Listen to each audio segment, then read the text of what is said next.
I'm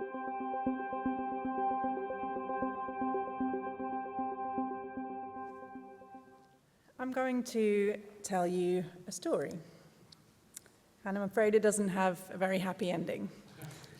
We've had a lot of positivity this morning. I'm going to bring it down a notch. In the early 2000s, the UK government wanted to roll out a new farming subsidy.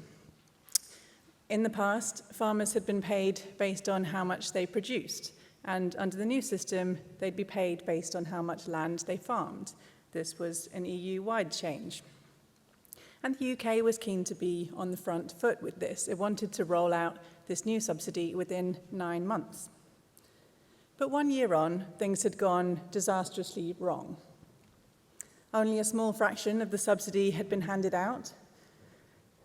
Farmers were extremely stressed. There were huge delays. Some of them were going into debt and even going bankrupt. By 2012, when things had finally calmed down, the UK had ended up spending hundreds of millions of pounds in unforeseen costs. And far from being the first in Europe to roll out this new subsidy, we ended up being fined by the EU for being so delayed. So what had happened? What went wrong? Well, I like to sum it up. Oh, I can't click. Oh, sorry. There we go. I'd like to sum it up in these 2 words: bad data. So the problem was that a lot of land was at that time not registered. So the government didn't actually have an accurate record of who owned land or who they were and where that land was. So a lot more people came forward to claim this new subsidy than they'd been expecting, and it led to huge delays and a huge backlog in the system. And although that then did lead to a lot of land being registered, to this day, there's still 15% of the land in England which remains unregistered. So we officially don't know who it belongs to. And I'm going to talk to you today about problems like this, about how often, despite the best of intentions, government decisions and policies can have unintended consequences because they're based on bad data.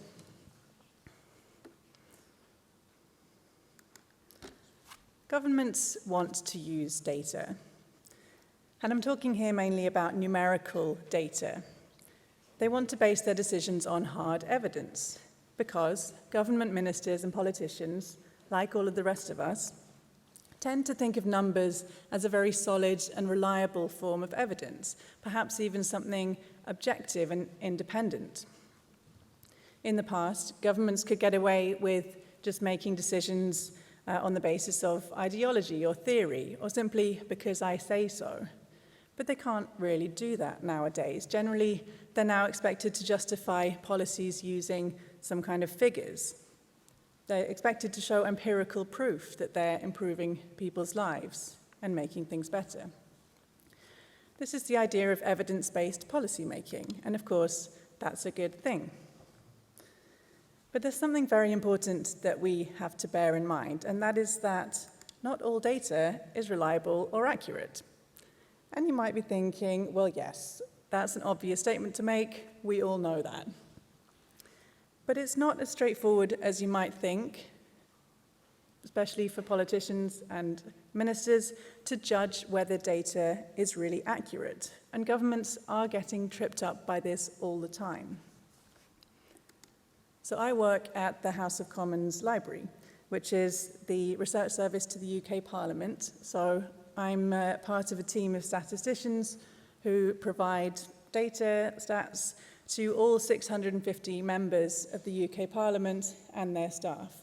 So we're for all political parties and we're non-partisan.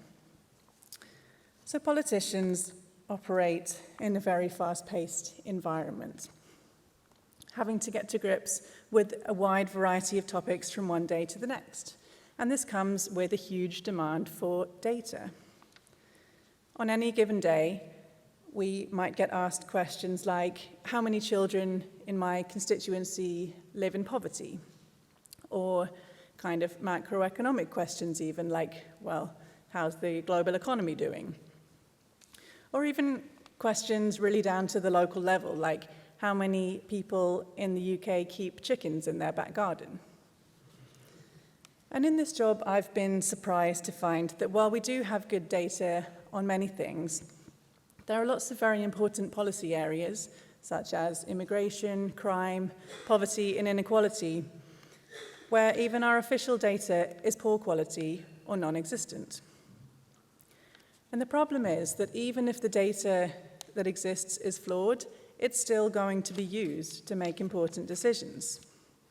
I can explain at length to an MP or to their staff why even some of our official data sets can't be used to say things with certainty. But such is the need and the desire to use data that this is like giving a hungry person food and then telling them that it's past its use-by date. If they're hungry enough, they're still going to eat it. And so I started collecting examples of things going wrong because policies or decisions were based on bad data, and I've compiled them in this book. And you can think of them maybe as cautionary tales. For years, in the UK, our immigration statistics were pretty much completely inaccurate, and no one realized. At the time, we were estimating migration using a passenger questionnaire at airports. And the idea was to take a sample of people coming in and out of the country and to use that to say something about the overall scale of migration. And it was actually working pretty well until the early to mid-2000s when migration patterns changed completely. It was the era of new budget airlines and also the expansion of the EU to include 8 new countries. And people started arriving in the UK at airports that hadn't really been used much in the past for large-scale traffic. And this passenger questionnaire wasn't even being done at some of these airports, which became really popular. So our statisticians missed hundreds of thousands of people coming into the country, perhaps even millions of them, from their sampling. And our official immigration figures were inaccurate for years. It was the 2010s by that point, and the discovery that we had failed to count immigration fed into the growing narrative that immigration itself was out of control. We're still trying to fill in the blanks as to what actually happened to migration to the UK over the last 20 years. And there have been other policy areas where a lack of data has led to problems. When the UK state pension was first introduced, and this was over 100 years ago now, a lot more people came forward to claim it than they'd been expecting. It was a bit of a similar story to that farming subsidy that I mentioned. And why did more people come forward than they'd expected? Well, because the government at that time didn't actually have data on people's age. They didn't know how many people were pension age because birth registration had only been made compulsory a few decades earlier. Some people themselves didn't even know their own age. They just thought, well, I feel like a pension now, so I'll come forward.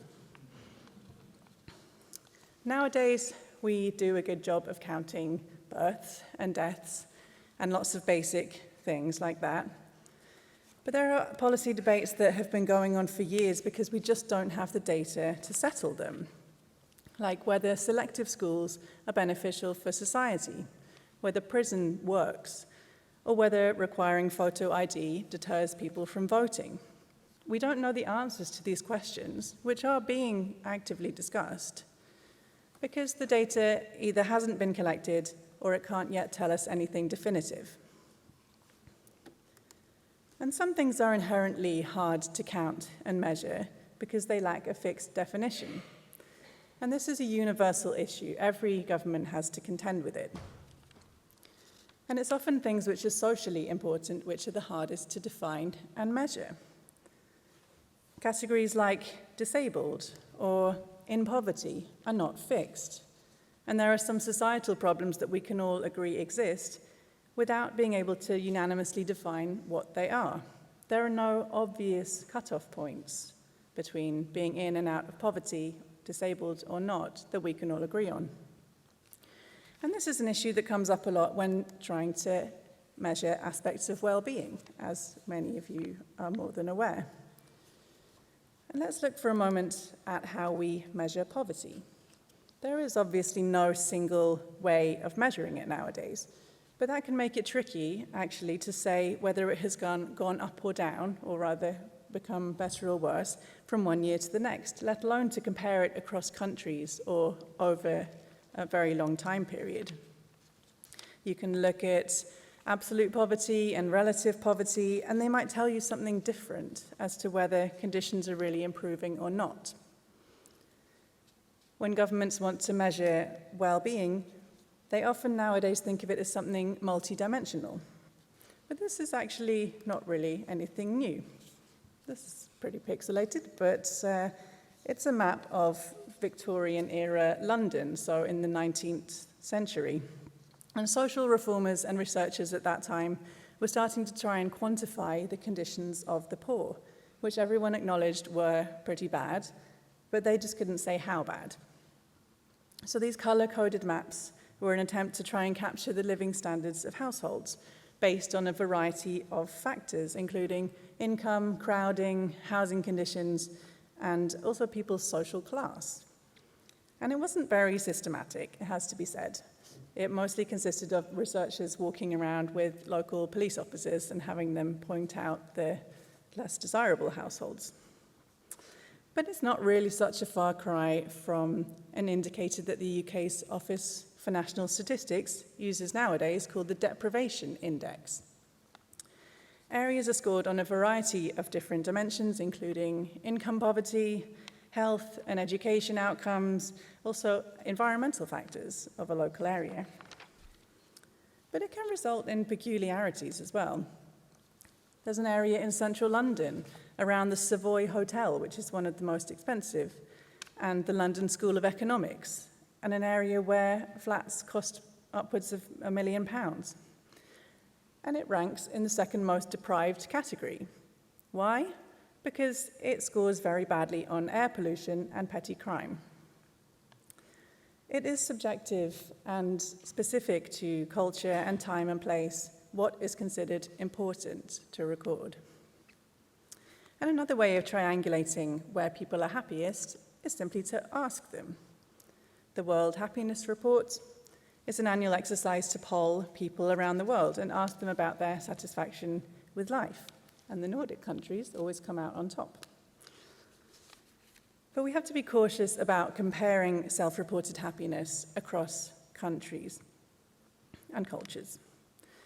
The Erasmus University in Rotterdam also came up with a world database of happiness, and it found that Malawi was the happiest country in Africa, despite an estimated 3/4 of the population living in poverty. In fact, Malawi was much happier than Cameroon, which had the lowest poverty rate on the continent. So should we look again at the material evidence of poverty and deprivation when confronted with evidence like that? Probably not, because it might also be the case that people in Malawi simply answer questions about happiness differently to people in Cameroon. And would that be surprising? No.